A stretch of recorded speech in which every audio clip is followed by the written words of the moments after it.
সকাল। আমি সৈয়দ শামসুল হকের একটি কবিতা আবৃত্তি করব, নুরুদ্দিনের সারা জীবন। নীলক্ষ আকাশ নীল, হাজার হাজার তারা ওই নীলে অগণিত, আর নিচে গ্রাম গঞ্জ হাট জনপদ লোকালয় আছে ৬৯,০০০।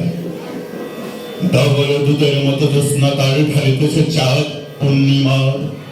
নষ্ট ক্ষেত নষ্ট মাঠ, নদী নষ্ট, বীজ নষ্ট, বন নষ্ট যখন সংসার, তখন হঠাৎ কেন দেখা দেয় নীলক্ষার নীলে তীব্র শীষ দিয়ে এত বড় চাঁদ।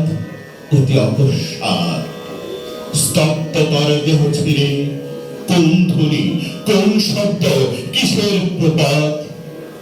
ঘন হয়ে আসুন সকলে, ঘন হয়ে আসুন সকলে, আমার মিনতি অস্থির হয়ে বসুন সকলে। নুরুদ্দিনের বাড়ি রংপুরে যে ছিল, নুরুদ্দিন একদিন ডাক দিয়েছিল ১১৯৯ সনে।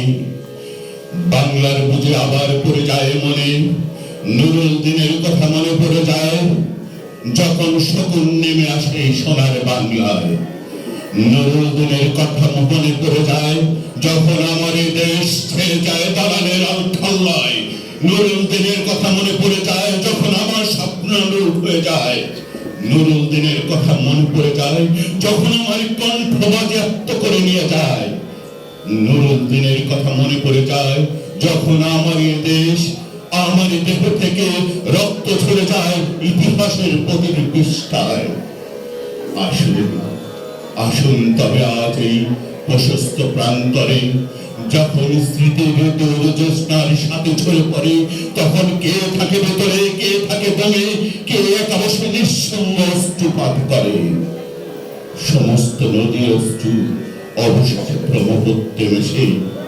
নুরুদ্দিনের কথা যেন সারা দেশে পাহাড়ি ঢলের মতো নেমে আসে সমস্ত ভাষায়। অবাকা মানুষ যেন আবার জেগে উঠে আশায়, আবার নুরুদ্দিন একদিন আসবে বাংলায়, আবার নুরুদ্দিন একদিন কাল পূর্ণিমায় দেবে ডাক। জাগো পাহে কণ্ঠে সবাই। সবাইকে ধন্যবাদ, নিরন্তর সেবা।